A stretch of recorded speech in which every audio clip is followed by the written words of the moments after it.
Terima kasih Anda masih bersama kami. Saudara, pengungsi internasional atau imigran merusak ruang dan fasilitas lainnya di rumah penampungan Puspa Agro Desa Jemundo, Sidoarjo. Perusakan diduga dipicu pemadaman listrik akibat kebakaran gudang. Ini pengungsi lama-lama. Para pengungsi internasional ini mengamuk dan merusak sejumlah fasilitas serta ruangan di rumah susun Puspa Agro di Desa Jemundo, Sidoarjo. Perusakan fasilitas rumah susun ini diduga akibat pemadaman aliran listrik. Pemadaman listrik dilakukan karena ada kebakaran gudang di dekat rumah penampungan. Padahal petugas jaga sudah memberikan genset untuk penerangan. Kanwil Kemenkumham Jawa Timur akan menyelidiki kejadian ini. Sangat disayangkan bahwa perusakan itu dilakukan oleh para pengungsi yang berada di wisma tersebut. Kami harap kejadian ini menjadi pembelajaran bagi kita semua dan juga dapat dijadikan bahan evaluasi. Di rumah penampungan atau rumah susun Puspa Agro Desa Jemundo, Kecamatan Taman Sidoarjo, Jawa Timur ini saat ini terdapat 301 pengungsi internasional dari berbagai negara, di antaranya Afghanistan, Somalia, Yaman, Iran, hingga etnis Rohingya dari Myanmar. Jainul Fajar melaporkan dari Sidoarjo. Saudara, truk box dan dam truk saling tabrakan di jalur pegunungan Gumitir, Jember. Akibatnya supir dam truk menderita luka parah karena terjepit dalam kabin kendaraan.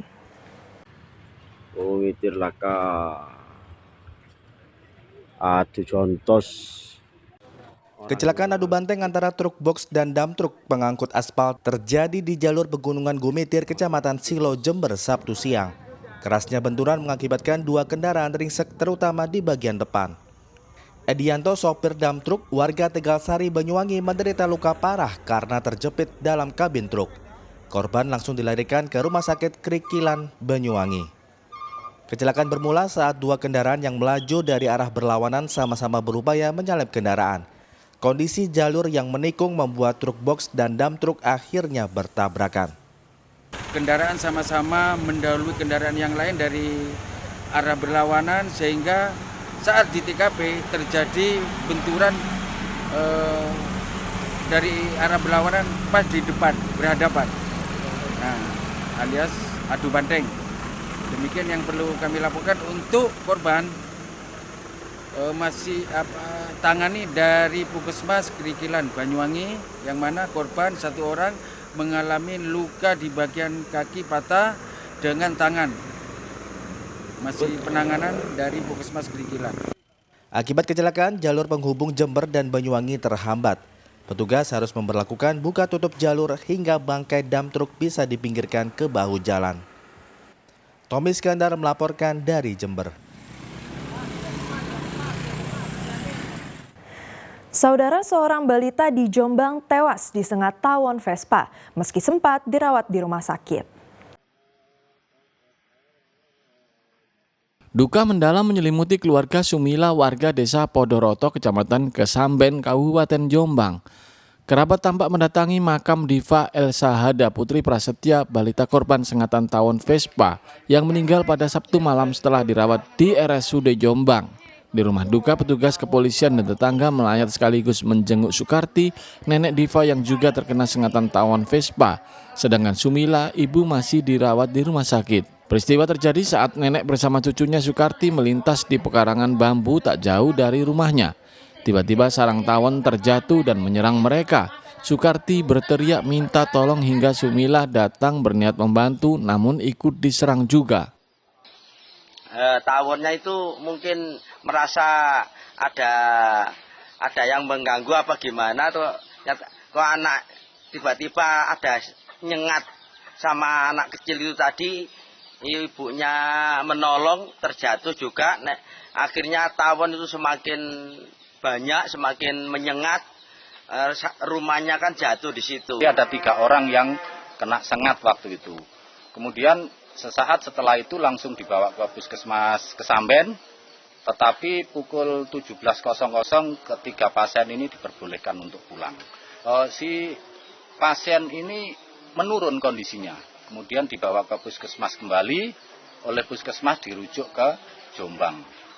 Jadi balita yang namanya Putri umur 3,5 tahun itu rupanya sudah tidak bisa tertolong lagi, sementara ibunya masih dirawat di RSUD Jombang.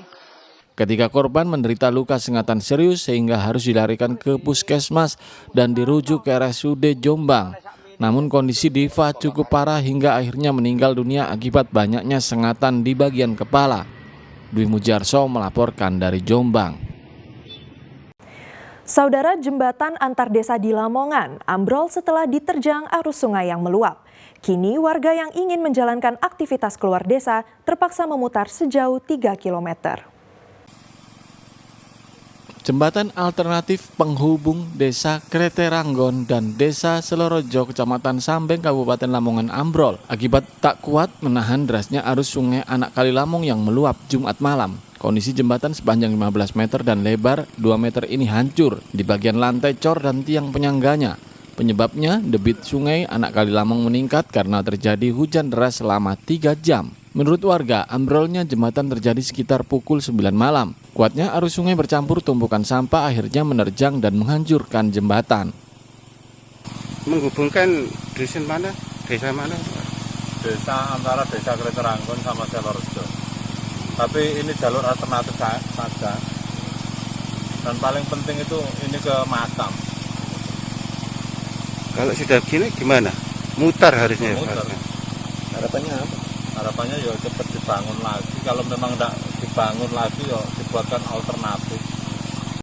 Kini warga yang ingin menjalankan aktivitas keluar desa terpaksa harus memutar dengan jarak sekitar 3 km. Sapari Ranuwijaya melaporkan dari Lamongan. Kita ke informasi lain, Saudara. Menteri Perhubungan Budi Karya Sumadi meninjau proses kalibrasi dan kesiapan Bandara Baru Doho di Kabupaten Kediri. Setelah dipastikan hasil kalibrasi navigasi berjalan baik, bandara akan beroperasi pada awal tahun 2024. Menteri Perhubungan Budi Karya Sumadi mengunjungi Bandara Internasional Doho di Kabupaten Kediri bersama pihak Angkasa Pura I yang nantinya akan mengelola bandara. Kunjungan kali ini untuk memastikan verifikasi kelayakan dan kalibrasi navigasi. Kalibrasi dilakukan dengan mencoba runway menggunakan pesawat. Menteri Perhubungan Budi Karya Sumadi mengatakan hasil kalibrasi baik, namun masih ada asesmen security safety agar Bandara Baru Doho ini benar-benar siap dioperasikan. Diperkirakan Bandara Baru Doho akan beroperasi akhir bulan Januari atau awal bulan Februari tahun 2024 mendatang. Proses pembangunan gedung bandara saat ini sudah mencapai 97%, sedangkan sarana untuk penerbangan sudah rampung 100%. Panjang landasan pacu atau runway mencapai 3.300 meter kali 45 meter dan mampu didarati pesawat terbesar jenis Boeing 777-300ER. Alhamdulillah hari ini kita sudah melakukan kalibrasi dari Bandara Doho hari kedua dan kita akan lakukan selama beberapa hari ini. Hal yang penting yang ingin saya sampaikan bahwa ini adalah proyek unsolicited KPPU pertama yang dari awal kita disanding sama-sama sampai ini selesai. Dan ini adalah satu contoh bahwa Indonesia memiliki swasta yang memiliki komitmen untuk membangun konektivitas di Indonesia dan internasional. Dan ini bisa menjadi contoh bagi swasta-swasta yang lain untuk berinvestasi di bandara. Jalur perpindahan pesawat atau taxiway bandara ini juga membentang sepanjang 306 meter kali 32 meter dan 438 meter kali 32 meter. Danu Sukendro melaporkan dari Kediri. Saudara, petugas Dinas Kesehatan Kota Madiun melakukan fogging atau pengasapan menyusul 3 warga terserang demam berdarah. Fogging dengan cepat dilakukan di 54 rukun tetangga. Dinas Kesehatan Kota Madiun melakukan fogging atau pengasapan di Kelurahan Pandean, Kecamatan Taman Kota Madiun. Menyusul 3 warga terserang demam berdarah. Agar tidak meluas, petugas langsung bergerak cepat fogging di 54 rukun tetangga. Saat ini ketiga warga yang positif demam berdarah sudah mendapatkan penanganan medis di rumah sakit. Hasil pemeriksaan petugas Dinkes diketahui di lingkungan rumah pasien diduga menjadi tempat perkembangbiakan nyamuk Aedes aegypti karena terdapat lahan kosong yang menjadi tempat barang-barang rongsokan. Kemarin kita menemui ada 3 kasus positif di RT yang sama, RT 54 Kelurahan Pandean, sehingga dengan kriteria tersebut sudah bisa memenuhi untuk persyaratan fogging. Untuk gejalanya seperti apa? Gejalanya seperti demam berdarah pada umumnya, jadi ada demam, kemudian juga demam mendadak, kemudian juga ada mual muntah juga. Jadi dari 3 pasien itu, 3 penderita itu langsung dibawa ke UGD oleh keluarga, dan setelah dicek darahnya ternyata dinyatakan untuk positif demam berdarah. Berarti memang saat ini sudah dilakukan perawatannya untuk 3 pasien ini? Iya, sudah dilakukan perawatan dan yang beberapa sudah pulang dari rumah sakit. Warga kini diminta untuk waspada terhadap penyakit demam berdarah dengan memberantas sarang nyamuk Aedes aegypti dengan cara 3M. Dirgo Suyono melaporkan dari Madiun.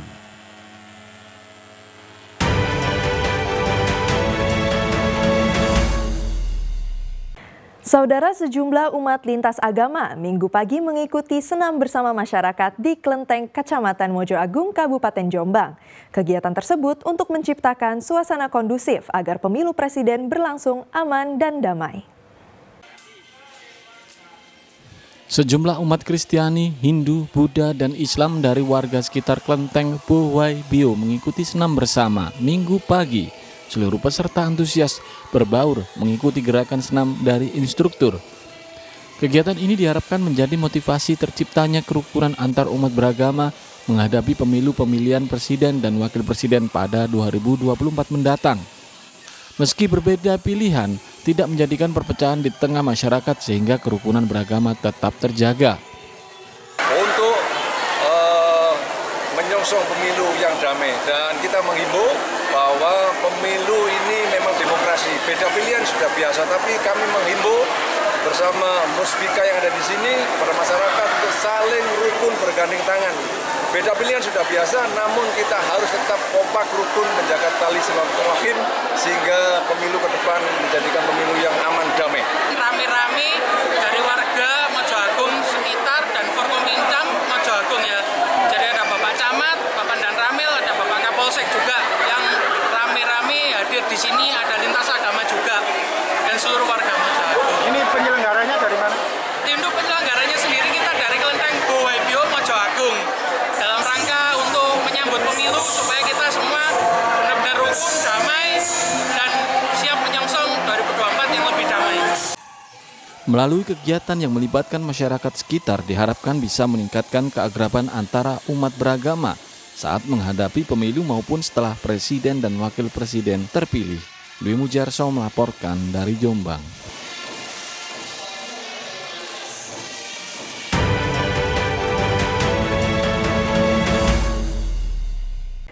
Dan saudara, informasi tadi sekaligus menjadi akhir perjumpaan kita dalam Liputan 6 SCTV Daerah Jawa Timur kali ini. Atas nama seluruh kru yang bertugas, saya Keisha Prabawa mengucapkan terima kasih atas perhatian Anda.